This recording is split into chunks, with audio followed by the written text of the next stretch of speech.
Muito bem, vamos lá então. O livro Devassando o Invisível. Nós estamos no capítulo 2, Como se trajam os espíritos.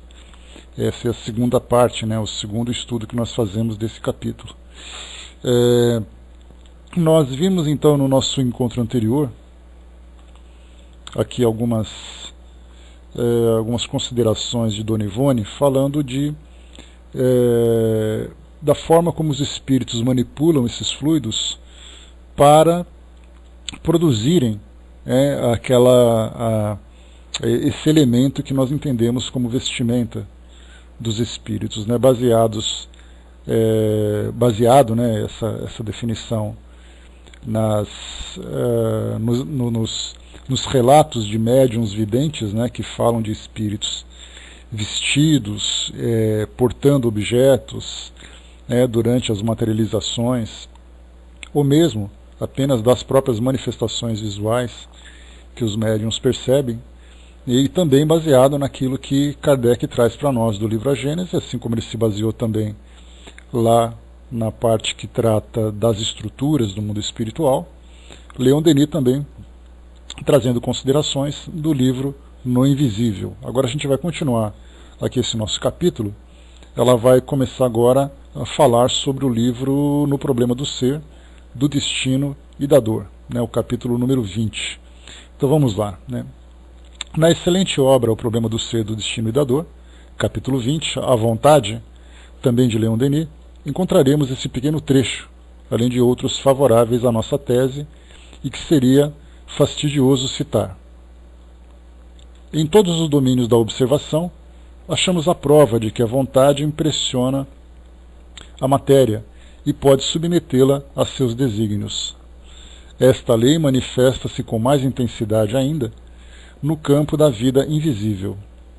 É em virtude das mesmas regras que os espíritos criam as formas e os atributos que nos permitem reconhecê-los nas sessões de materialização. E aqui depois ela complementa. Ora, assim sendo, sentimos-nos à vontade sobre tão sólidas bases para descrever o que desejamos. Não recorremos aqui a Ernesto Bozano, nem a William Crookes ou Aksakov, embora certa de que também em suas obras encontraríamos elementos que confirmariam o que conosco se tem passado no decurso de nossas atividades mediúnicas. Então, o importante, o interessante de se estudar as obras de Dona Ivone do Amaral Pereira é exatamente termos a experiência mediúnica que ela vivenciou durante todos esses anos daquilo que a gente chama de mediunato, que é o trabalho mediúnico que ela realizou, de grande intensidade, e que ela teve a oportunidade de presenciar vários desses fenômenos. Então, como ela disse logo na introdução desse livro, ela não vai trazer para nós aqui a opinião pessoal dela sobre aquilo que ela viu no mundo espiritual, porque do contrário seria uma visão personalista, uma visão pessoal, e ela não quer se colocar como sendo dona de uma verdade. Então, o que ela fez foi complementar com as experiências pessoais dela aquilo que os pesquisadores, desde a época de Kardec até os tempos mais atuais, quando da publicação desse livro em 1962, tiveram oportunidade então de explorar. Então, Leon Denis, Ernesto Bozano, Aksakov, William Crookes, o próprio Chico Xavier, também não podemos desprezar o conteúdo daquela pesquisa, do trabalho que ele realizou. Então aqui nós vamos juntando então vários desses subsídios para entendermos de que forma que esses elementos são manipulados no plano espiritual. Aqui, como é falado para nós, no Problema do Ser, do Destino e da Dor, Leon Denis fala então sobre a força da vontade, que é a principal força motriz que move esses fluidos e dá então não apenas o formato, mas também a sustentação. No nosso encontro anterior nós chegamos a falar não apenas das vestimentas, dos trajes, como menciona para nós esse capítulo, mas falamos também da própria manipulação do perispírito. E citamos aqui duas obras importantes que são para nós referências desse tipo de fenômeno. o livro de Manuel Filomeno de Miranda, psicografia do Divaldo Franco, o livro Sexo e Obsessão, que mostra ali deformidades consideráveis no perispírito devido aos desequilíbrios que os espíritos sofrem, e também o livro Deixe-me Viver, que fala sobre espíritos abortados, do espírito Luiz Sérgio, né, que comenta para nós também sobre essas perturbações que os espíritos sofrem, que acaba depois se refletindo nos seus perispíritos. Lembrando sempre que esses dois livros são para nós ilustrações, né, ilustram para nós aquilo que nós vemos na teoria dentro da própria base doutrinária e também das pesquisas feitas por Kardec. Então, no livro O Céu e o Inferno, nós tivemos a oportunidade de ver ali, através das entrevistas, uma descrição dos espíritos que se manifestavam e que eram percebidos pelos espíritos. Então, uma criança, como é o caso, por exemplo, do Marcel, o menino do número 5, ou número 4, sempre me confundo o número com que ele se manifesta, com que ele é descrito lá. É número 4, né? Então, é o espírito de uma criança. Então, já dá para a gente rapidamente compreender que a ideia da criança, na verdade, se encontra na mente do espírito. E isso acaba se refletindo naturalmente no seu corpo perispiritual. Um outro espírito que cometeu um assassinato, então ele é visto com a roupa ensanguentada segurando uma faca. Nós tivemos ali um outro espírito que foi decapitado, que se vê com a cabeça separada. Vemos ali um soldado, né, na Revista Espírita também temos vários relatos, um espírito que se apresenta com roupa de soldado, o outro com roupa de sacerdote. Então, na verdade, a aparência com que os espíritos se manifestam, de uma forma inconsciente ou não, né, porque o espírito pode provocar aquela imagem, criar aquela imagem para se apresentar de acordo com sua vontade, ou ele pode inconscientemente, de acordo com o conteúdo do seu pensamento, também se manifestar. Falamos também sobre o nosso corpo físico, que ao desencarnarmos nós nos encontraremos no mundo espiritual com a aparência que nós acreditamos ter. Daí então que as pessoas que desencarnam com determinadas patologias, né, devido a algumas patologias, ou então com uma idade mais avançada, ou então com uma condição de criança, ou com sinais característicos, né, de marcas pelo corpo, então o espírito desencarna e então se verá inicialmente daquela forma. E a partir do momento em que ele começa a se reequilibrar, ele vai modificando então esses detalhes, tomando o formato que ele deseja. Então, por isso, como comentamos, que muitas vezes um espírito que desencarna numa condição de idade avançada, após um certo tempo, ele começa a se manifestar com uma aparência mais jovial. Isso porque a sua mente começa a se transformar e ele começa a se ver daquela forma mais saudável, mais jovem, e isso se reflete no seu perispírito. Então, essa vontade que Leon Denis comenta para nós aqui no Problema do Ser, é exatamente essa força que mobiliza o mundo espiritual, e como nós colocamos, dois elementos são fundamentais para entendermos aquilo que acontece no mundo espiritual em termos de matéria, ainda que seja essa matéria mais sutil, que é o fluido cósmico universal. Então temos inicialmente a vontade, que é a força com que o espírito mobiliza esses elementos, e o próprio elemento, que é o fluido cósmico universal, nas suas mais variadas condições, de densidade, de combinações, coisa que para nós ainda, infelizmente, ou felizmente, não sei, porque muitas vezes a ignorância para nós acaba sendo uma bênção, porque o conhecimento que nós temos de determinadas situações podem trazer para nós complicações, pelo fato de não sabermos lidar com isso, de termos revelações que nossa mente ainda não é capaz de comportar.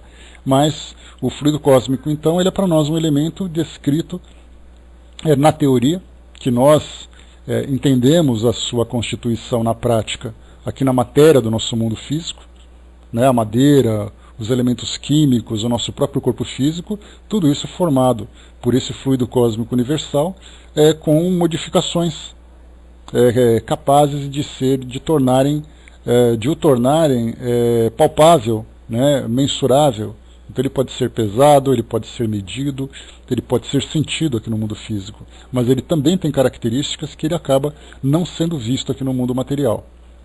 Mas muito bem, então, 2 elementos, a vontade e o fluido. A forma como isso vai acontecer vai depender exatamente daquilo que o espírito deseja, né, e da direção que ele dá para o seu pensamento. Continuando aqui para nós. Durante as numerosas ocasiões em que, como vidente, temos observado entidades desencarnadas, quer em nosso estado normal, quer quando nos ha sido possível penetrar no mundo invisível, levada em corpo espiritual, perispírito, pelos guias e instrutores que nos deferem essa honra, grande número de espíritos temos visto, e até com eles convivido, se desse modo podemos nos expressar, de variada gradação moral e intelectual, e apenas uma vez nos recordamos de ter percebido um inteiramente desnudo.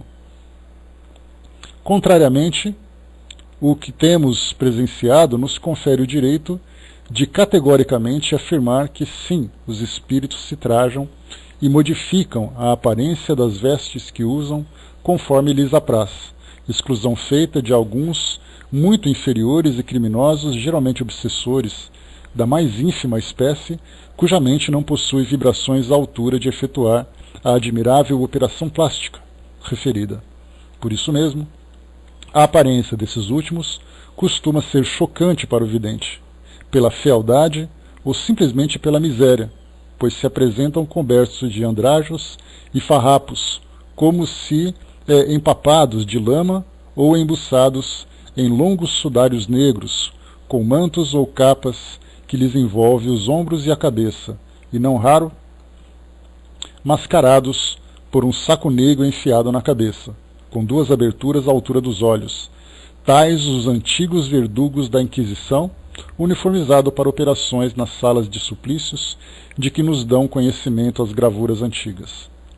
Longos chapéus costumam trazer também, assim como botas de cano altos, conquanto muito difícil seja os médiuns distinguir-lhes os pés.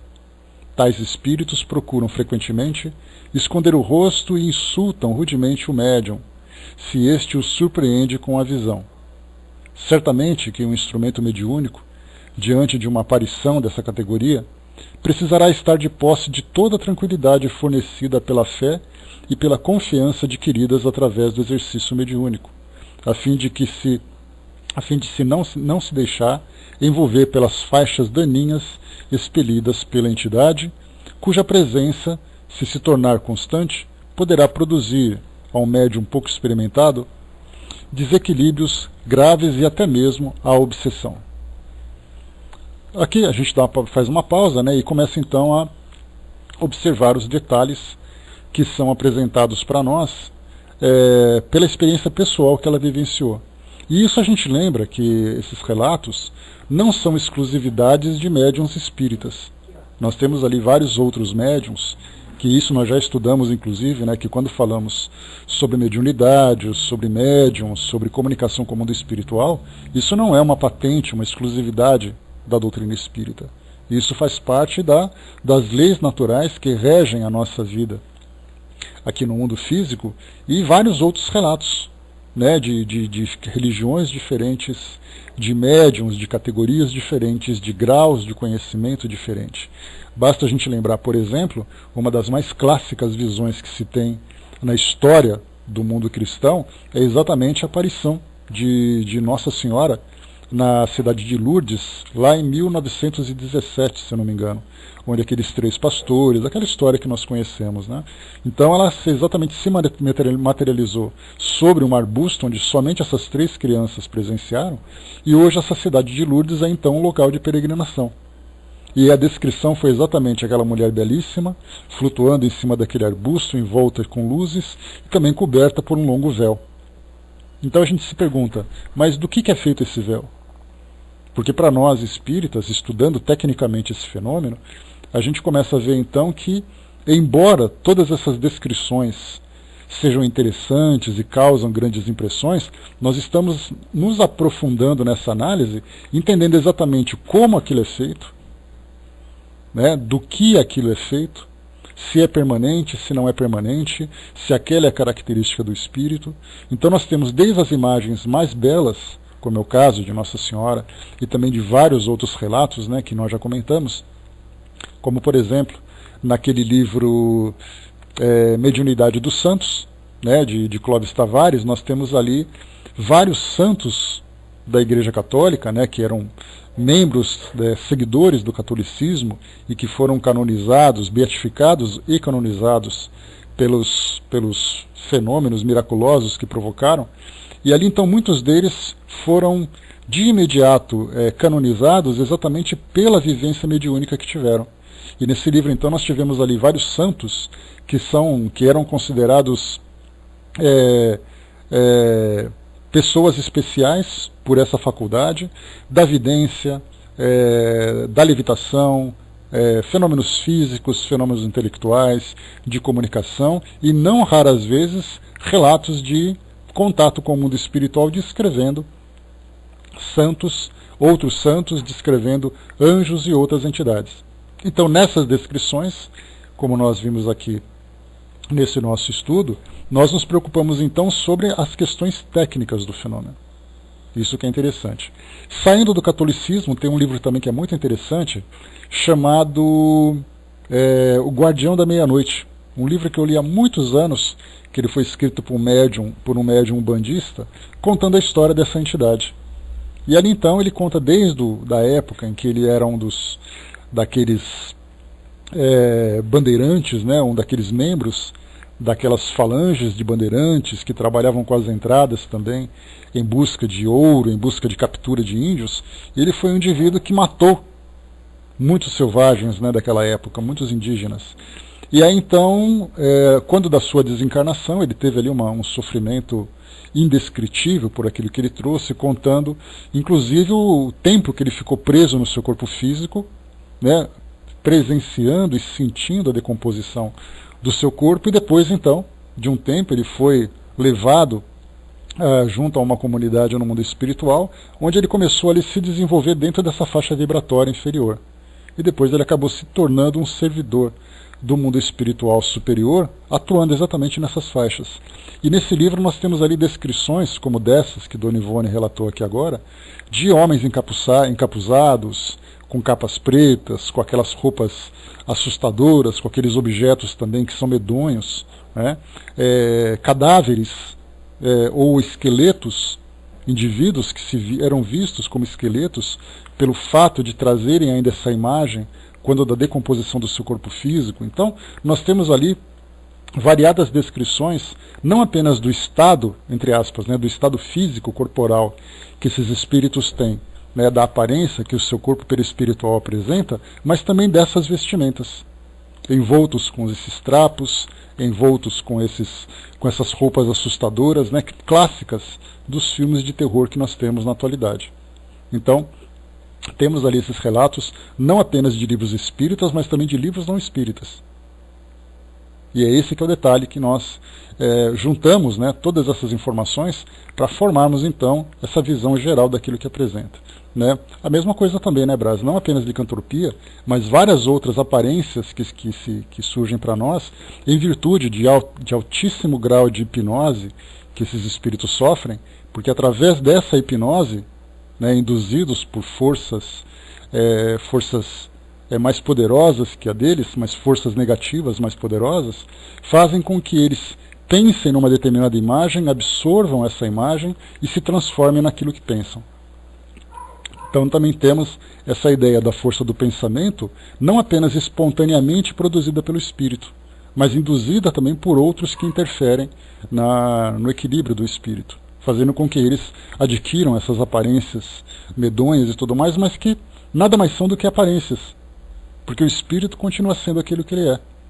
Então muitas vezes nós nos impressionamos pela aparência que ele tem e nos esquecemos que aquele é um espírito imortal, que aquele é um espírito que tem uma história, um espírito que está passando por um processo de evolução, embora muitas vezes estagnado numa condição de atraso.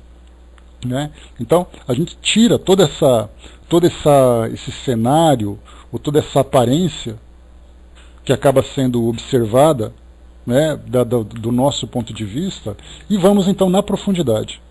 Entendemos que nós estamos falando de espíritos que têm a força do pensamento, que têm vontade, uma vontade fraca, uma vontade forte, e está ali manipulando fluidos. Muitas vezes sem sequer ter consciência do que faz. Continuando então, ela diz assim para nós: se a prece for feita com a necessária confiança, isso falando agora, né, das influências que os espíritos inferiores exercem sobre os encarnados, sobre os médiuns, falando sobre as obsessões, né? Então ela comenta sobre a forma como os espíritos, como os médiuns, podem se desvincular dessas entidades. Então, se a prece for feita com a necessária confiança, levando o médium a se harmonizar com as vibrações superiores do além, geralmente tais entidades se afastam com rapidez, apavoradas e contrafeitas. Tais aparições, no entanto, não são frequentes, parecendo-nos mesmo que as que temos surpreendido somente nos foram permitidas sob a direção dos nossos instrutores espirituais para necessária observação e estudo. Aqui é fundamental essa colocação, porque essas entidades, embora elas desejem participar do nosso cotidiano para que possam se beneficiar das influências sobre nós e daquilo que o mundo físico podem aproveitar, existe ali uma separação do mundo espiritual para o mundo físico, para que essa interferência não seja tão constante e tão direta como eles desejariam. Então, até mesmo para presenciar essas entidades, como a Dona Ivone mostrou aqui, os espíritos superiores conduziram a essa viagem pelo mundo espiritual e permitiram que ela presenciasse. Porque, mais uma vez, do contrário, seria de grande perturbação se os espíritos pudessem fazer aquilo que eles desejam, principalmente esses espíritos com esse teor vibratório tão negativo. E continua aqui para nós. Raramente aceitam elas uma conversação doutrinária. Cremos que somente a reencarnação e num trabalho de educação, só um instantinho, mudar de página aqui, de educação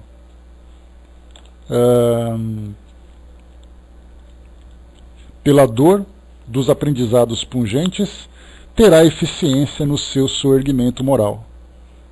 Ainda que tal revelação, a do vestuário dos espíritos, desagrade a alguns estudiosos que não admitem tal possibilidade e que têm os espíritos como seres diferentes dos homens, abstratos, vagos, não podemos afirmar senão que, pelo menos, o que se conservam chegados à Terra, pelas lembranças de terem sido homens muitas vezes, são eles tão simples e naturais que nos dão a impressão de homens apenas algo mais frágeis na sua estrutura, mais belo alguns, porque lucilantes e delicadíssimos na sua feição espiritual, mas hediondos e repulsivos outros, porque de aparência inferior ao comum dos mortais terrenos, mais desagradáveis à vista.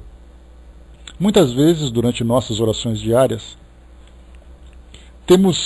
nos vemos rodeada de entidades sofredoras que, ao que parece, até nós são encaminhadas pelos guias espirituais a fim de participarem não somente das preces consolativas que fazemos, mas também da leitura doutrinária que sistematicamente realizamos todas as noites, leitura que parece instruí-las, norteá-las, consolá-las de suas dúvidas e infortúnios e dos desapontamentos próprios do mundo invisível, pois, quando lemos, as vibrações de nossa mente repercutem no entendimento dessas entidades como a palavra enunciada e somos ouvidos e compreendidos por elas, tal se falássemos em voz alta. Daí porque deverá o médium, principalmente, se conservar sempre vigilante com as leituras que fizer, as quais poderão torná-lo um polo de atração afins ao sabor de sua mesma natureza. Nessas ocasiões, isto é, quando oramos ou estudamos, somos visitada por suicidas chorosos e desolados, por pobres criaturas surpreendidas pela desencarnação em desastres, etc. Mostram, então, chorando, braços esmagados, pernas amputadas, ferimentos variados de onde corre sangue, trazendo eles próprios vestes ensanguentadas. suicidas se apresentam contorcendo-se em dores ocasionadas pelo envenenamento ou asfixiados pelo enforcamento, e um mundo extenso de dores e desolações se delineia à nossa visão. Muitos desses se têm reanimado com as páginas do capítulo 6 de O Evangelho segundo o Espiritismo de Allan Kardec, o Cristo Consolador, pois a esses é de dispensar, antes de mais nada, as consolações do amor do Cristo, as esperanças no amparo e na misericórdia do Eterno. As explicações da ciência e as elucidações da filosofia tão somente não farão ecos sobre suas desgraças. Serão necessários o Evangelho e a prece para fortalecê-los e serená-los na confiança de um socorro celeste, para depois, então, adquirirem a compreensão da filosofia e as provas irrefutáveis da ciência. Aqui um comentário muito pertinente da parte de Dona Ivone, que nesses trabalhos que são realizados, não apenas de estudos, né, como é o caso que ela fez do Evangelho segundo o Espiritismo, mas até mesmo nas reuniões do Evangelho no Lar, onde nós temos ali livros bastante consoladores, bastante esclarecedores, ou mesmo os textos que são apresentados para nós precisam ser avaliados e estudados e entendidos a partir dessa perspectiva evangélica e não da perspectiva filosófica. Exatamente porque nessas ocasiões em que espíritos são levados para essa assistência, eles precisam, na verdade, de consolação e não de esclarecimento, pelo menos não naquele momento. Então, no trabalho que ela fazia, como ela disse nesse capítulo 6, do Evangelho, que é o Cristo Consolador, é exatamente para esses espíritos que chegam mutilados, que chegam em um grau de desequilíbrio muito profundo, com dores indescritíveis para todos nós, e falar de questões técnicas, questões filosóficas nesse momento é algo absolutamente improdutivo. Então ela lembra sempre que nesses trabalhos que ela fazia, assim como o próprio Divaldo Franco também, nós temos ali aquele relato que ele fez durante muito tempo leituras para suicidas, ele pegava o jornal naquela seção dos obituários e procurava ali então as descrições, as publicações de indivíduos que haviam cometido suicídio. E aí então ele fazia preces, recortava esses jornais, colocava no seu livro de preces e diariamente fazia então as suas orações. E essas entidades se apresentavam naquele momento agradecendo por tudo aquilo que ele fez, inclusive depois retribuindo. Uma daquelas histórias em que Divaldo, muito decepcionado, muito triste, acabou num determinado momento chorando bastante pelas decepções que ele sofreu numa determinada ocasião, e um espírito apareceu para consolá-lo. E depois daquela conversa rápida entre médium e espírito, Divaldo então perguntou quem era aquele amigo que veio consolá-lo. E aí então ele lembrou que no momento do suicídio que ele próprio cometeu, Divaldo fez preces por ele, ajudando na sua recuperação.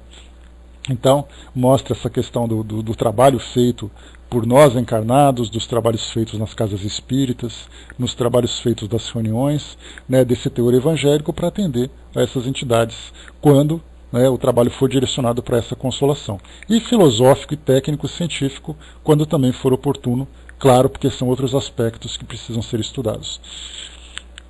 Continuando aqui então para nós. Bom dia, pessoal que chegou.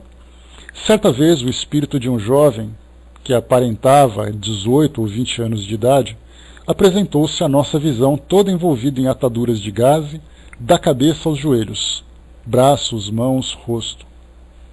Chorava e um cheiro forte de iodofórmio anunciou sua presença antes mesmo da materialização. Compreendemos essa materialização, naturalmente, que ela fala, da visão, da vidência, não da materialização física do espírito em que todos pudessem ver, mas da sua presença que foi percebida pela sua sensibilidade mediúnica. Diz aqui então para nós. Compreendemos que o seu trespasse se efetivara por uma explosão e que falecera no hospital, pois o panorama dos acontecimentos relacionados com a desencarnação da entidade comunicante, ou mesmo passagens de seu drama íntimo, são revelados ao médium através das suas próprias irradiações ou de sua aura, o que produz intuições quase instantâneas, espécie de conversação telepática ou vibratória, que desvenda cenas e enseja esclarecimentos para o que se há de tentar a fim de minorar sua aflição. Aqui a gente faz um parêntese sobre essa questão que ela colocou. Nós estudamos lá no Livro dos Médiuns uma passagem importante que Kardec coloca, quando ele classifica os tipos de médiums, ele faz uma observação fundamental. Todos os médiums são, por princípio, médiums sensitivos. Todos. E depois, então, eles desenvolvem outras faculdades que se tornam mais ostensivas, mas, por princípio, todos os médiums são sensitivos. Isso significa que o médium, ele sente a presença do espírito antes mesmo de qualquer tipo de fenômeno que seja mais ostensivo.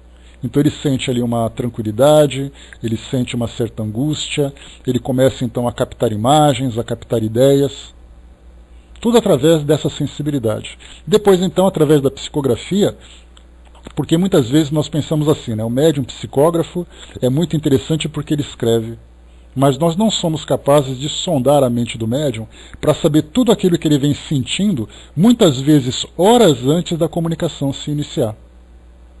São muitos os relatos de médiums que durante, né, isso foi quase que uma entrevista, uma pesquisa que eu fiz com aquela minha prima famosa que vocês conhecem, né, que é uma médium ostensivo com grande potência. Ela lembrava então que toda sexta-feira às 8 horas da noite é quando ela ia para a reunião mediúnica para poder trabalhar com as comunicações durante a sua fase de desenvolvimento mediúnico, que era um grupo de desenvolvimento mediúnico.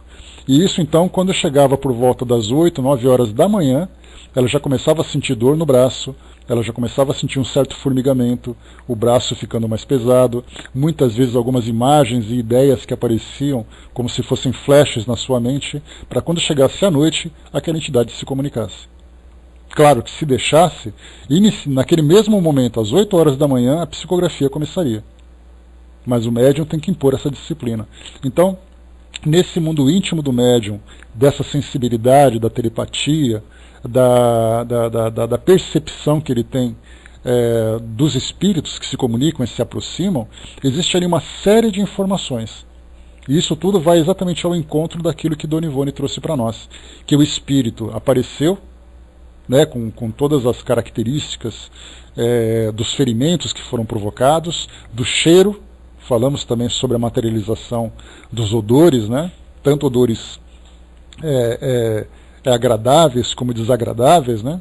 Naquele caso, por exemplo, que a gente viu, que Dona Ivone comentou no nosso estudo anterior, falando sobre cheiro de perfumes, dependendo do espírito que se manifesta, outro cheiro de álcool ou cheiro de éter para espíritos que trabalham com cura, muitas vezes espíritos alcoólatras, fumantes, cheiros de decomposição.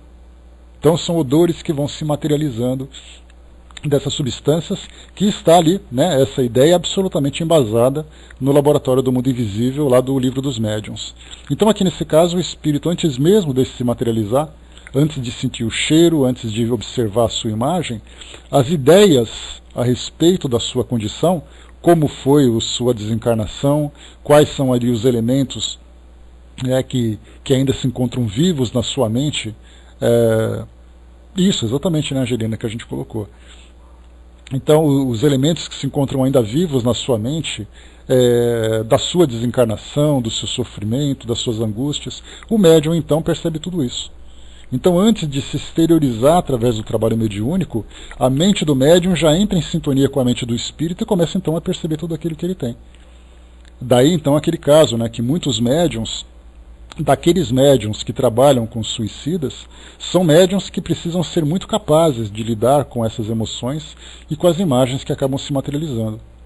Muitas vezes, como o caso da Dona Ivone, ela mesma fala sobre isso, as experiências que ela teve com suicidas, para ela é uma grande prova. Porque sendo ela suicida, ela tinha que ficar recordando constantemente, porque ela não apenas era suicida, como era uma suicida reincidente. Então, 3 encarnações ali de suicídio que ela tinha na sua história, e nessa última encarnação, então, como médium com alta sensibilidade, em contato constante com os suicidas para jamais esquecer os tormentos e as aflições do suicídio, para que ela não voltasse a cometer tudo isso. E ela, né, felizmente, não só não cedeu as fraquezas que ainda trazia, né, na sua intimidade, como também se tornou uma trabalhadora altamente produtiva dentro da seara cristã e também dentro da própria doutrina espírita. Deixa eu ver o que vocês escreveram aqui, que eu estou com a tela. O Brás colocou: muitas pessoas têm vontade de ser médium, mas não sabem o quanto essa missão é pesada, né? É aquela questão do status, né, Brás? Todo mundo gostaria de ser igual Chico Xavier pela psicografia, pela fama, pela idolatria que acabava sofrendo, mas ninguém sabe exatamente o que é vivenciar a mediunidade na sua intimidade, lidando com entidades, né, principalmente as entidades sofredoras. Então essa é a parte mais dramática desse trabalho. Bom dia, pessoal que chegou. Vamos lá, continuando aqui então, que ela relatava sobre muitas vezes, né? Com muitas, principalmente aquela parte emocional, a parte moral, ela é extremamente angustiante, né, para os médiuns que têm essa ligação tão profunda com essas entidades. Continuando então, vamos lá. Tá. Como sempre, em presença desse espírito, né, desse jovem desencarnado que ela relata para nós, procurávamos fazer a leitura amena e esclarecedora, convidando-o a ouvi-la, o que fez com grande respeito e atenção. Oramos juntos e conversamos depois, embora ligeiramente. E tivemos a satisfação de vê-lo sorrir e agradecer ao se afastar. Nenhuma conquista humana, nenhum prazer ou alegria deste mundo se poderá comparar à felicidade de um médium que já se viu envolvido em tarefa desse gênero. O consolo que ele próprio recebe, se sofre, a doçura inefável de que se sente invadir ao verificar que conseguiu auxiliar um desses pequeninos, a quem Jesus ama e recomenda, ultrapassa todas as venturas e triunfos terrenos. É como se ele próprio, um instrumento mediúnico, houvesse mergulhado em vibrações celestes através das lágrimas do sofredor do invisível, as quais procurou enxugar. Aqui é uma pálida descrição que ela traz para nós do que é viver exatamente essa felicidade do mundo espiritual. Uma felicidade muito diferente daquela que nós construímos aqui no mundo físico. Essa felicidade que nós confundimos com o prazer, com o conforto, com a segurança, com a alegria. Então a felicidade verdadeira, que o próprio Jesus falou no Evangelho, que a felicidade não é deste mundo, é exatamente essa felicidade que envolve o espírito, né, de uma forma muito profunda, e que nós ainda conhecemos em alguns flashes, em alguns momentos, de uma forma bastante fragmentada, em algumas situações que nós vivemos. Então, por exemplo, uma felicidade para quem trabalha com voluntariado e consegue colher esse tipo de resultados, nós vemos ali que você trabalha com aquelas pessoas, com crianças, com idosos, com doentes, com pessoas abandonadas, com pessoas que necessitam de amparo, de qualquer natureza, e no momento em que você consegue realizar o bom trabalho e dar aquela satisfação. Mas depois que o trabalho voluntário acaba, você volta para casa e volta para a sua realidade. E toda aquela felicidade que poderia ser constante, ela é simplesmente temporária. Então nós vemos assim que nós vivemos a felicidade quando temos a oportunidade de exercitá-la. Mas no nosso cotidiano, com as nossas preocupações, com as nossas correrias, com a distância que nós temos do mundo espiritual, ela acaba não sendo vivenciada na íntegra. Ao contrário do que acontece, por exemplo, com os espíritos elevados que falam para nós sobre felicidade. Imaginar, por exemplo, espíritos como Bezerra de Menezes, como Joana de Ângeles, que fazem esse trabalho constantemente e que estão em plena sintonia com as mais altas esferas do plano espiritual. E isso de uma forma constante, não de vez em quando. Não assim, naquele momento, na sexta-feira, às 7 horas da noite, na quarta-feira, às 3 horas da tarde, naquele momento eu sou feliz. O resto eu já não sou. No plano espiritual superior, em virtude dessa constância da sintonia com essas esferas, com essas altas vibrações, essa felicidade é plena, é constante. Daí então a importância do trabalho que eles realizam. Porque na verdade eles simplesmente materializam através do trabalho aquilo que eles vivem permanentemente. Né? Pois é, para nós esses momentos são aqueles momentos de recuperação, né? Porque o trabalho voluntário, né, Vera, como a gente lembra sempre, ele é na verdade um grande benefício para aquele que faz, ao contrário do que a gente imagina, que o grande benefício é daquele que recebe. O problema é que a gente faz isso de uma forma temporária, não apenas pela nossa agenda, né, pelos compromissos que nós temos aqui no mundo material, mas principalmente pela vontade.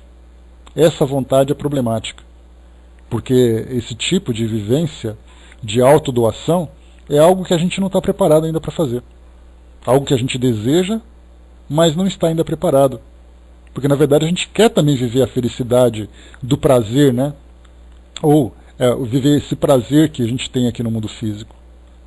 Então por enquanto a gente vai fazendo, né, de vez em quando, que já é um começo. Como eu lembro para vocês, a gente sempre pode aproveitar, mesmo que aquilo seja feito de uma forma muito limitada, essa limitação já é o início de alguma coisa maior.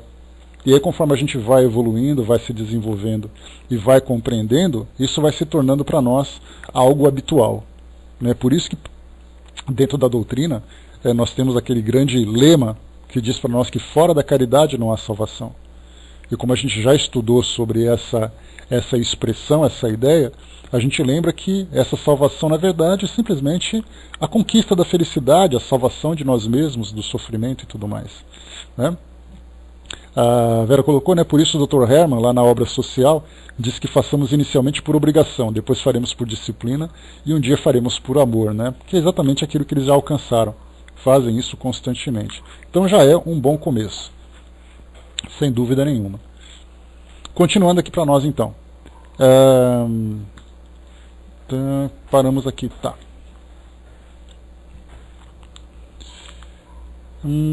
Só um instantinho aqui que eu estou me encontrando aqui. Tá.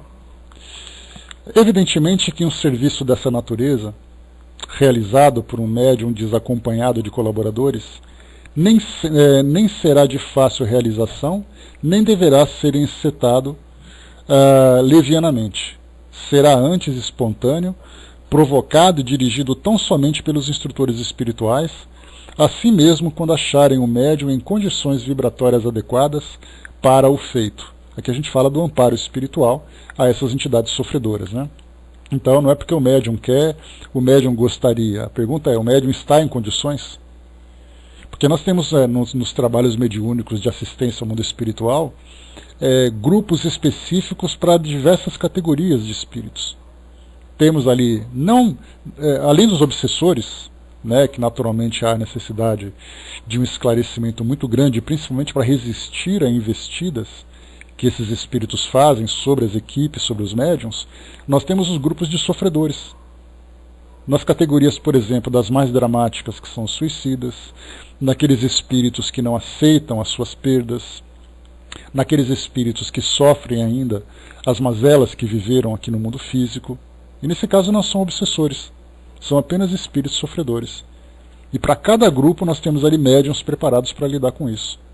Não é qualquer médium que pode dizer assim, olha, eu tenho boa vontade, eu gostaria muito de. A grande pergunta é, você está em condições de? E é aí que vem então o estudo, o preparo e a própria avaliação também dos instrutores espirituais que dirigem esses trabalhos. E continua. Parece que o médium, então, é imunizado de perigos por processos que escapam à nossa compreensão, o que indica não dever ele jamais desejar ou provocar semelhantes experiências. Aqui, mais uma vez, né, embora o tema não seja mediunidade, mas aqui essas observações elas não podem passar despercebidas. Né? Essa colocação dela aqui agora, falando dos médiuns, não criarem e não desejarem provocar essas situações no seu cotidiano, essas são recomendações importantes, principalmente vindas dos amigos espirituais, que fizeram com que aquelas reuniões domésticas de mediunidade terminassem, cessassem. Kardec, no passado, ele incentivava a comunicação com o mundo espiritual para que as famílias pudessem se comunicar com os seus entes queridos. Passado o tempo, foi observado, então, que muitas dessas evocações, desses trabalhos feitos em casa, acabavam trazendo muito mais problemas do que benefícios. Daí então a orientação que os trabalhos ficassem então restritos às casas espíritas, onde nós tínhamos ali médiuns preparados, um ambiente adequado, uma proteção proporcional à necessidade das evocações. Então aquilo que poderia ser feito de uma forma equilibrada, pelo fato das pessoas não estarem preparadas para lidarem com essas comunicações, porque a gente lembra sempre que quando se faz uma reunião mediúnica, ainda que seja dessa categoria doméstica, grupos domésticos fazendo, não apenas aqueles espíritos que são chamados se manifestam, mas aqueles que veem uma oportunidade, seja de boa vontade, com boa intenção, apenas de se comunicar, sejam aqueles que querem se aproveitar da situação para trazer problemas. E pelo fato das pessoas não estarem preparadas para lidarem ainda com essas investidas e com essas emoções desequilibradas, isso acabava interferindo em muito na vida dos encarnados através das influências espirituais inicialmente e depois dos próprios processos de obsessão. Daí então a recomendação. Então, por um lado, nós temos ali um grande dilema.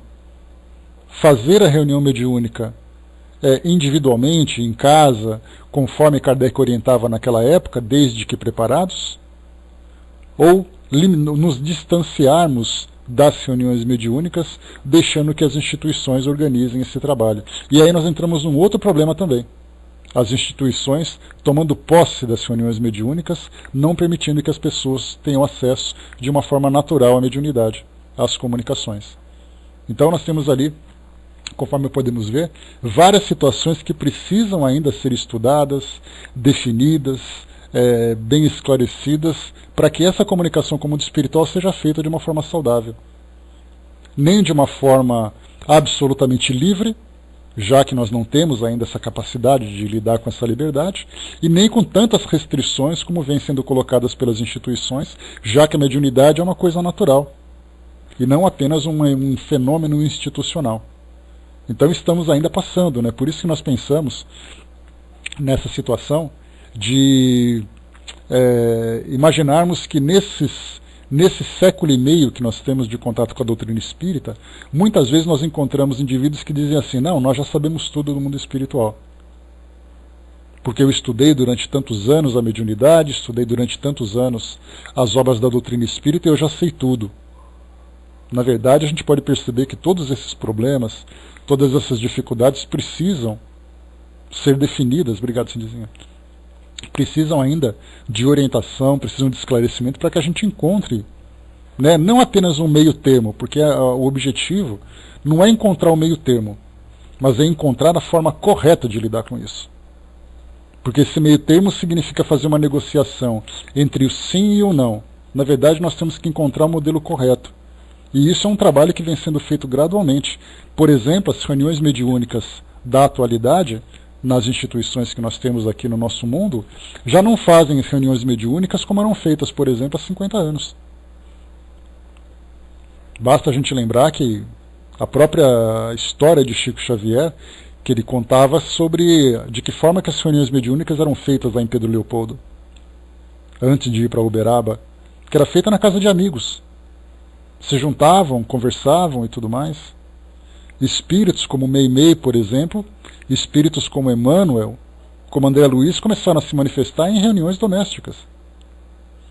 Mas é aquela história, né? De quem que nós estamos falando?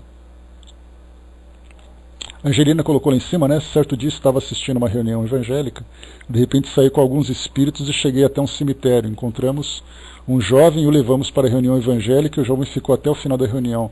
Foi a primeira vez que aconteceu, né? Trabalhos interessantes também, que acontecem pela própria afinidade, né? Pela disposição que as pessoas têm, né, Angelina, de ajudar, e os espíritos percebem essa disposição e se aproximam e acabam sendo beneficiados também por esse auxílio. A Vera colocou, né, lá no Leão Denis, somos orientados a nem dar passes individualmente. Aqueles que pedem, levamos seu pedido ao centro, que nos orienta a fazer os espíritos, e os espíritos preparam o nosso trabalho. Teve até uma experiência pessoal, Vera, muito interessante, que há mais ou menos uns 20 e poucos anos, eu tive a oportunidade de fazer um tratamento de cura no centro espírita aqui de São Paulo, e depois era feita a recomendação de fazer passes de cromoterapia. E fui beneficiado por isso, um trabalho muito bonito. E esse trabalho de cromoterapia era feito em casa. Uns amigos nossos que vinham, inclusive praticantes da Umbanda, né, que pessoas muito conhecedoras do assunto, e faziam então esse trabalho de aplicação pelas circunstâncias, né, que eu precisava. E aí depois de um certo tempo começaram a surgir algumas manifestações, começaram a acontecer algumas manifestações. Alguns espíritos vinham, que eram espíritos amigos do médium, traziam algumas orientações, começavam então a conversar com a gente, a participar do trabalho e tudo mais. E depois de algumas semanas começaram então a vir pessoas em casa. Né? Porque falou, não, olha, a gente vai na casa dele lá, então a gente tem um contato. Ah, posso ir também? Aí começou a aparecer um, começou a aparecer outro. De repente começaram a fazer desobsessões na sala da minha casa. E aí, a partir daquele dia, então, aí esses amigos falaram, não, aqui não é mais lugar de fazer isso. Nós não teremos mais manifestações mediúnicas aqui na sua casa. Né? Então, exatamente porque, por uma boa intenção, né, os espíritos sempre esperam que os canais sejam abertos. É aquela história, fazendo-se uma comparação com a rotina que nós temos, o lugar de atendimento médico é no consultório médico. O lugar de atendimento médico é no hospital. Mas se nós encontrássemos com um médico num banco do metrô e pudéssemos fazer uma consulta com ele ali, nós faríamos. Porque nós temos necessidades imediatas. E nós queremos sempre os canais mais fáceis, as oportunidades mais fáceis. Então nós sempre procuraremos os lugares assim, habituais. De repente você está ali na espera da fila do mercado, conversa com o médico, fala, doutor, estou com uma dor aqui. Ah, peraí que eu vou no balcão ali para escrever para você. O médico vai dizer, então passa no meu consultório. Ou então vá até um hospital. No caso dos espíritos é a mesma coisa. Os espíritos, se eles tiverem a oportunidade de se comunicar com qualquer lugar, com qualquer médium, eles vão fazer.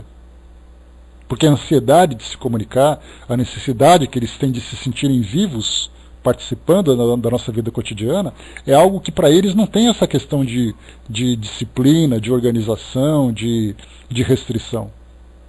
Para eles qualquer hora é hora. Qualquer médium é médium. Então, nesse caso, somos nós que temos que dar essa disciplina. A Vera colocou também, né? Somos orientados a ler o Evangelho para que nos pedir e depois fazemos uma prece, né? Orientamos aí da casa espírita e fazemos o culto no lar, né? Então, é sempre essa orientação para que as coisas funcionem. E não apenas por uma questão de ritual, mas por uma questão de, como a gente pode perceber, analisando esses bastidores, analisando esses eventos e tudo mais, para entender exatamente do porquê das coisas serem assim. Só que a gente também cai naquela ideia, né, da mistificação, daquele terrorismo espiritual que muitas vezes acaba acontecendo também. Tem que ser lá, tem que ser com aquele médium, tem que ser desse jeito, e na verdade muitas vezes é uma interpretação equivocada que é feita. Então nós estamos aprendendo, né, constantemente a lidarmos com todas essas novidades, com todas essas situações, para encontrarmos exatamente o modo adequado de nos comunicarmos com o mundo espiritual. Né? O Negrão lembrou também de reuniões abertas ao público em geral, né, daquelas comunicações mediúnicas, né, como no caso do Leon Denis, ele traz, né, ali nas reuniões mediúnicas de quarta e de sábado, aquela mensagem do mundo espiritual, que na verdade era uma forma de satisfazer a curiosidade das pessoas de conhecerem, né, porque a mesma mensagem que é trazida por um espírito através da psicofonia poderia ser uma mensagem lida por um encarnado sem nenhum problema. Mas a gente tem aquela necessidade de querer ver o mundo espiritual, de ter contato com o mundo espiritual, e esse é um trabalho muito bacana, que as pessoas se sentem bem diante dessas manifestações. Né? O Divaldo tinha muitas experiências parecidas com essa minha, né? Pô, imagino, né? Principalmente naquela época, né? O Leon Denis tem 60 anos já, Vera, por aí, né? Então, assim, um centro espírita com essa idade, a gente lembra que esses médiuns que foram fundadores dessa instituição, antes delas existirem, faziam esses trabalhos domésticos, que era algo comum. A gente fala de 50, 60, 70 anos, isso é algo que acontecia com frequência. Depois que os centros espíritas começaram a proliferar, que as pessoas não se sentiam mais constrangidas em se declararem como espíritas, então dali nasceu de um culto do lar, olha só, né, por causa de uma reunião que aparentemente seria simples, veio então a ideia de fundar uma instituição.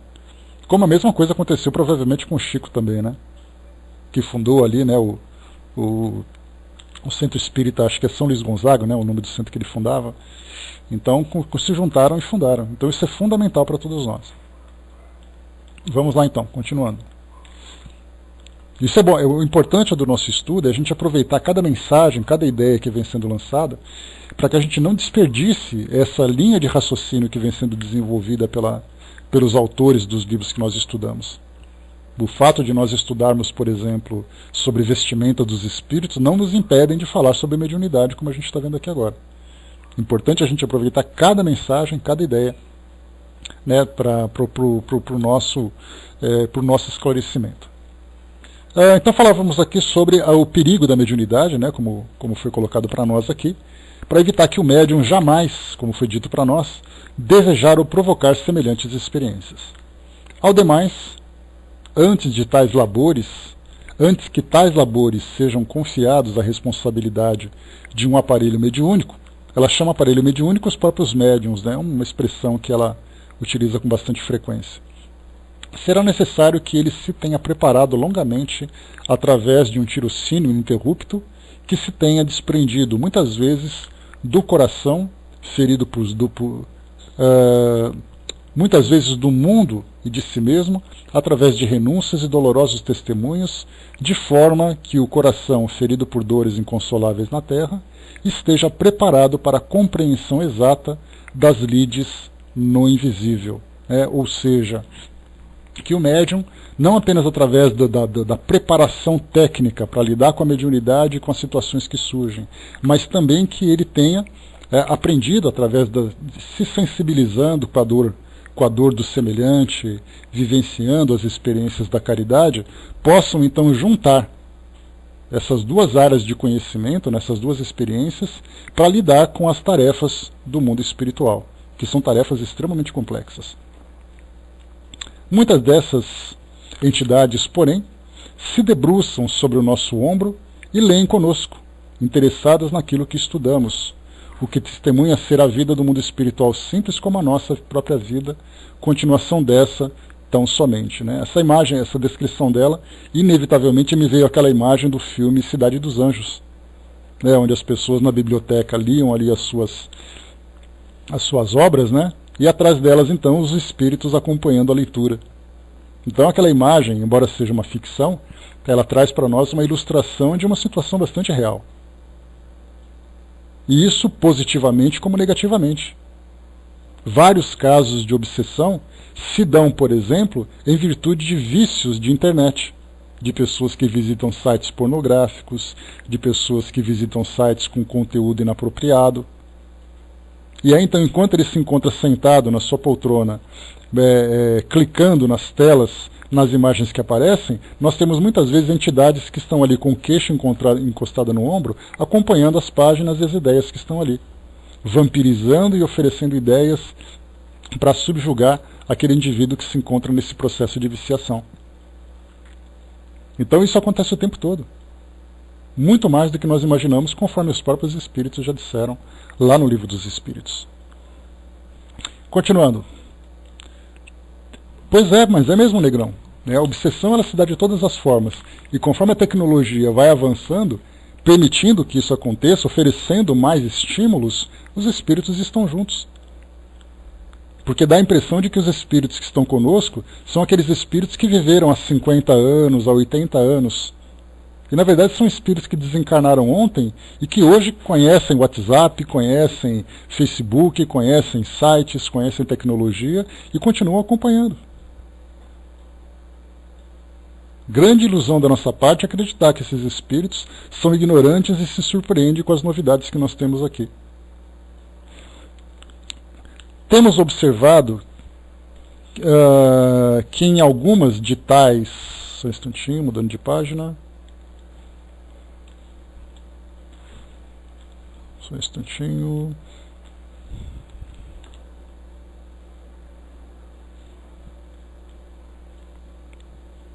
Espera lá que deu uma travadinha aqui.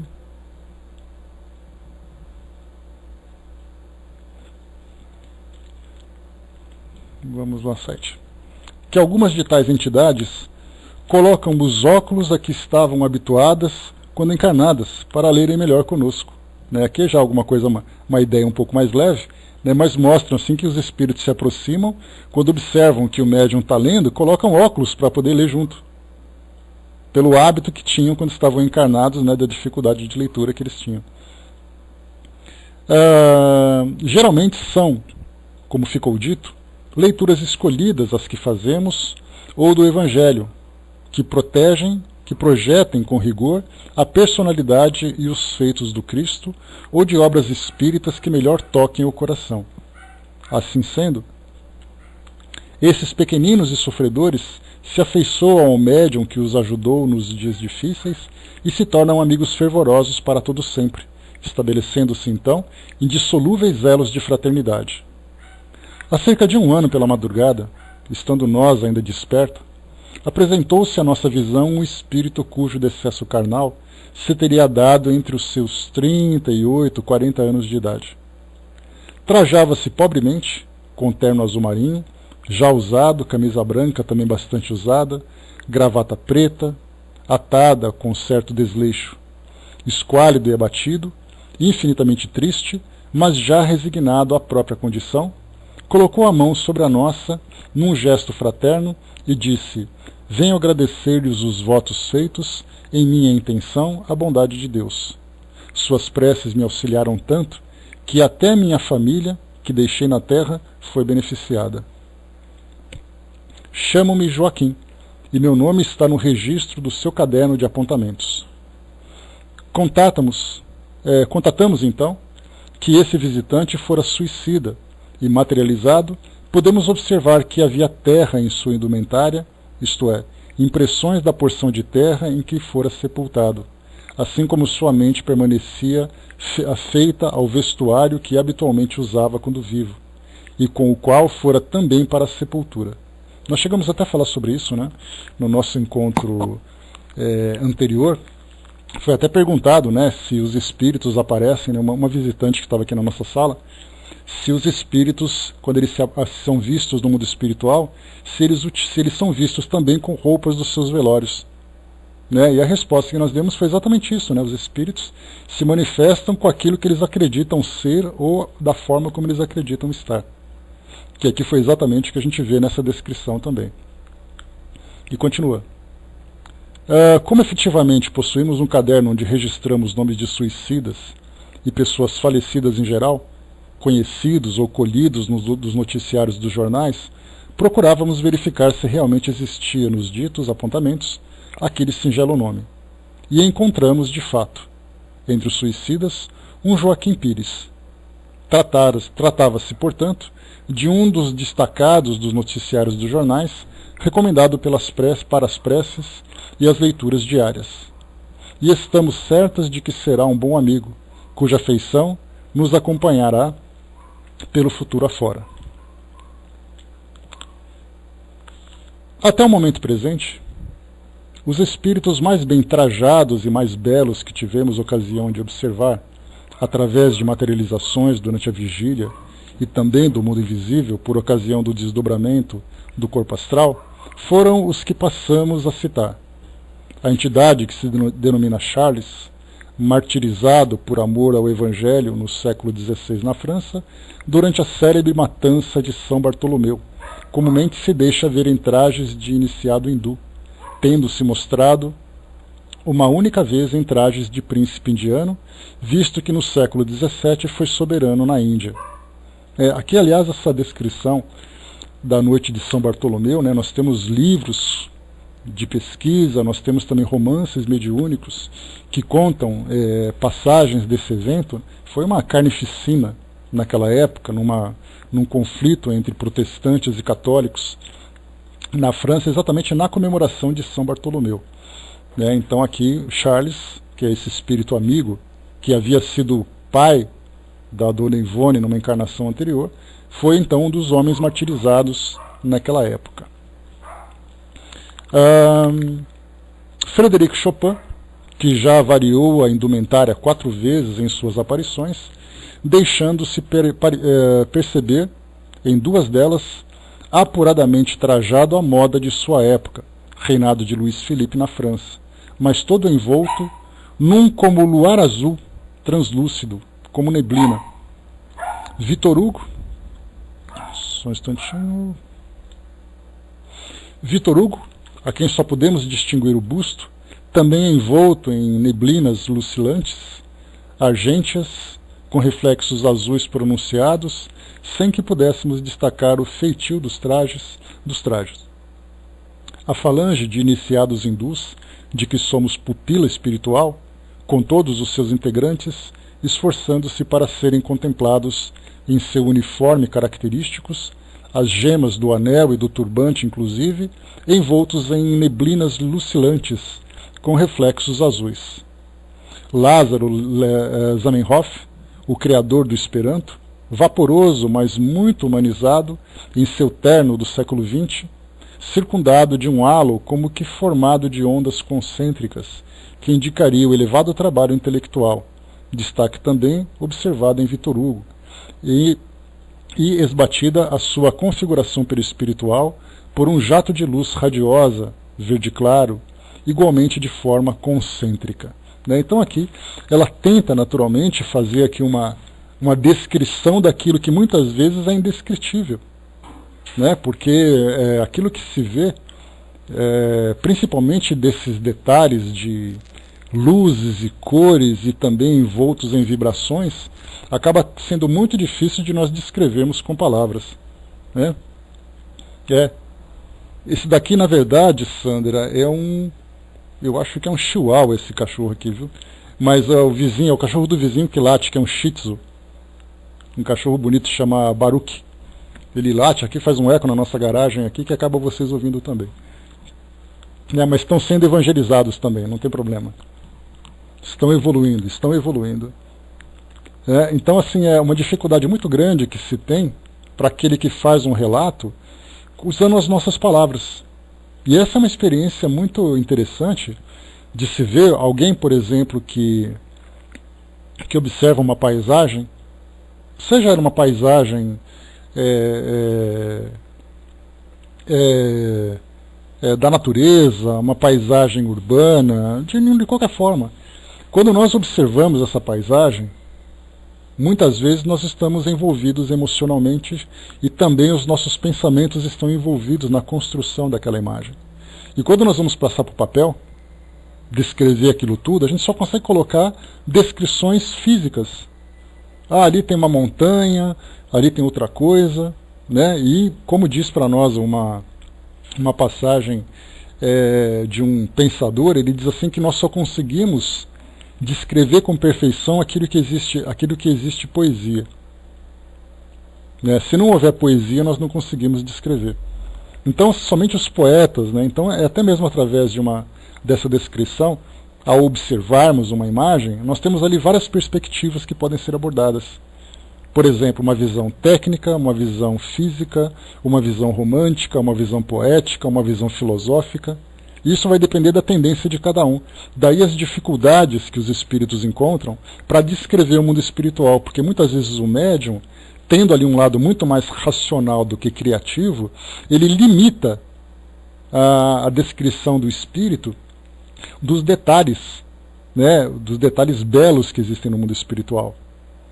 E muitas vezes o próprio espírito tem dificuldade de fazer essa descrição.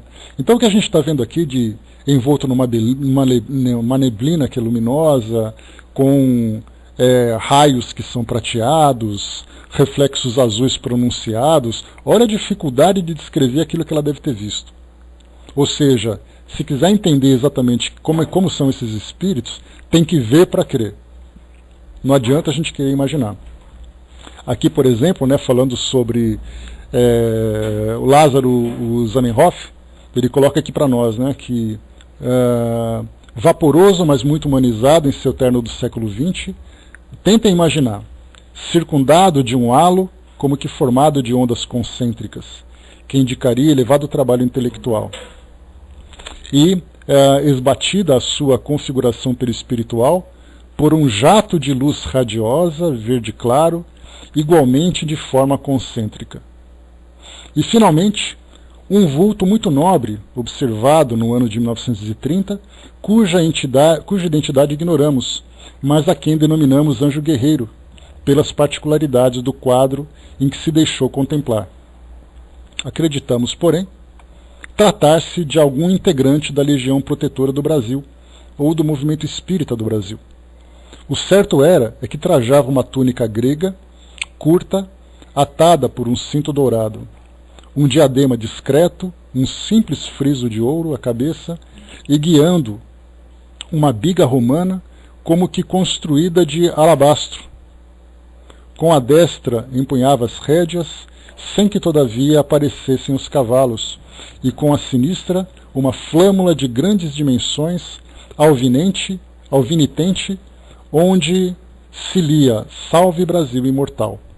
Estampava-se visivelmente nessa entidade, assim materializada, o tipo oriental, o árabe, evocando também o tipo brasileiro muito conhecido do estado de Goiás. Era jovem, belo e sorridente, e um luzeiro cor-de-rosa envolvia-o, espraiando-se em torno e se estendendo longamente sobre uma multidão que cantava hosanas e empunhava pequenas flâmulas, multidão que se seguia em cortejo atrás da biga. Ela não sabe quem é, Brás. Foi exatamente o que ela colocou, que ela não sabia descrever quem era. Não nos estenderemos em particularidades quanto a essa visão, por não julgá-la interessante para essas páginas. No entanto, jamais fomos informadas da identidade de tão formoso espírito. Acrescentaremos apenas que sua aparição assinalou etapa definitiva em nossa vida e em nossos labores espíritas. Então é isso, né? Paramos por aqui o nosso encontro de hoje, né? Porque ela vai continuar depois falando também sobre o traje dos espíritos em outras situações. Muito bem, nós paramos aqui então, aqui nesse nosso site do Multiespiritualidade. Aliás, para quem quiser salvar, vou colar para vocês aqui o site onde nós estamos pegando essas informações. Está aqui, ó. Esse site que tem exatamente aquele mesmo PDF que foi formado em TXT, né, naquele bloco de notas, só que ele está bem difícil de se ler, e esse mesmo texto está nesse site que está um pouquinho mais claro, então eu estou lendo através dele. Então nós começamos na página número 13 e paramos agora na página número 15, aqui desses detalhes. A Miriam colocou lá em cima, né, seria lógico afirmar que muitos relatos de espíritos de cidades espirituais são baseados nessas interpretações, porque eu descreveria uma cidade em detalhes, né? Pois é, mas a questão é, os detalhes que você acabaria descrevendo, Miriam, vai exatamente da especialidade que você tem, né, de ver a arquitetura, de ver essa parte decorativa e tudo mais, né? Mas a gente pega assim uns pé rapados, né, assim como você, eu e o Brás, o que a gente conseguiria descrever daquilo ali? A gente falaria assim, né, Brás? Nossa, que coisa bonita. É uma coisa verde, é uma coisa amarela, né? Ah, aquela coisa tem curvinha. É o máximo que a gente conseguiria descrever desse detalhe, né? Ou se fosse um poeta, né, o Brás, com seu sentido compositor, já conseguiria ir mais longe, né, Brás? Já pegaria a parte da poesia, já começaria ali a trazer uma parte mais romântica, mais bela, né? Então é muito difícil para os espíritos descreverem, né? Pois é, e mais pessoal ainda. Então é muito difícil para os espíritos descreverem aquilo que eles veem, aquilo que eles experimentam através de nós, através das nossas mentes, né? Até porque também a nossa visão de beleza, ela está muito relacionada com a beleza do mundo material. E os espíritos falam que a beleza do mundo material é um pálido reflexo daquilo que existe no mundo espiritual. Então olha só a dificuldade que você tem. A descrição da casa de Mozart, né, que Kardec colocou lá na Revista Espírita, também é belíssima. E felizmente ainda conseguiu aquele desenho, né? Aquela psicopictografia, né, para poder ajudar nessa imagem, né? Mas como é que vai descrever aquilo? Ergorina Cunha, por exemplo, descrevendo o nosso lar através daquele desenho clássico que nós conhecemos, dá para imaginar o que é aquilo? Né? Ah, Nancy, precisaria ver no índice dela. Em qual edição da Revista Espírita ele fala sobre isso? Né, sobre a vida em Marte. Não sei se é 58, 59. Foi uma das primeiras que ele trouxe para nós. Depois, foi 58? Mas depois, se você me lembrar, Nancy, eu dou uma pesquisadinha aqui nos meus textos. E aí eu mando para você, tá? Para você dar uma olhadinha aqui, mas ele é bem facinho de ver. O Negrão colocou, depende do cabedal de conhecimento do médium, aquilo que nós comentamos, né? No estudo do Livro dos Médiuns, quando nós falamos sobre a importância do médium estar em constante aprimoramento dos seus estudos, para aumentar não apenas o seu vocabulário, mas também para desenvolver esse sentido de percepção. Porque quanto maior o acesso que o espírito tem a esse banco de dados do médium, mais fácil é essa comunicação. Agora, muitas vezes nós temos ali vários médiums, né, que estudam sistematicamente a questão técnica e esquecem de desenvolver essa sensibilidade. Aí os espíritos têm que se virar, têm que rebolar ali para tentar trazer para nós uma comunicação que seja simples. O Trem colocou, né, abraço Trem. Não sei se conhece, né, a Kane Kimararik, pintura mediúnica, inspiração pura, né? Não conheço não, mas certamente é mais um daqueles que compõem, né, esse grupo de médiums que trabalham com pinturas mediúnicas, com psicopictografias, com desenhos, com gravuras e tudo mais, né? Então é muito legal ver esse trabalho que eles fazem. Só para lembrar, né, fazendo aqui uma recordação para a gente poder concluir o nosso estudo, quando Luiz Antônio Gasparetto começou a fazer seu trabalho de pinturas mediúnicas, nas tantas entrevistas que ele já deu, ele comentava que inicialmente os espíritos ficaram durante muito tempo rabiscando, lambuzando com tinta, fazendo e acontecendo até que ele pegasse o jeito, já que ele comentava que pelo menos nessa encarnação ele não tinha absolutamente nada de contato com a arte, né, de pintura.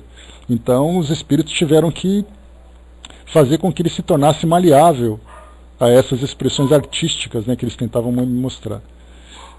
Deixa eu ver aqui. A Eliana colocou, né, estudou esse livro, mas o legal, Eliana, é que quando a gente estuda o livro, assim que a Ju chegou a estudar esse livro, nós estamos estudando aqui agora, ela deu a visão dela, né, de acordo com o conhecimento, de acordo com a bagagem de estudos que ela tem, e a gente traz aqui também. Se nós fizéssemos outros estudos com outros coordenadores, certamente nós teríamos mais e mais informações ainda, né? Ou seja, nunca nós vamos conseguir absorver tudo aquilo que esse livro pode oferecer. Então por isso que é bacana para nós, tem esse roteiro de estudos, porque esses livros nada mais são do que roteiros que ajudam a gente a dirigir o nosso raciocínio, mas o conteúdo a gente vai incluindo de acordo com a experiência de cada um. Né? Certamente tem muita coisa bacana para a gente poder estudar. E vamos estudando, vamos ver até onde a gente vai chegar, o que a gente consegue tirar. Né? O livro por si só, ele já é maravilhoso. Se a gente conseguir tirar o melhor proveito dele ainda, ótimo. Sorte nossa, então. Então é isso, gente. Fechando por aqui o nosso estudo de hoje. Cindizinha, quem vai fazer o encerramento para nós? A Nancy, né? Você, né, Nancy? Lembrei aqui. Então, fechando por aqui o nosso estudo de hoje. Mais uma vez aqui paramos, então, no nosso site.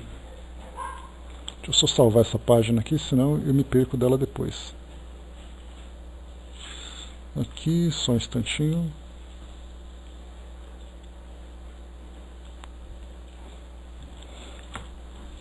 Eu tenho que salvar esse livro aqui depois, senão eu não consigo chegar nele quando nós tivermos que estudar. Então aqui na barra de utilidades.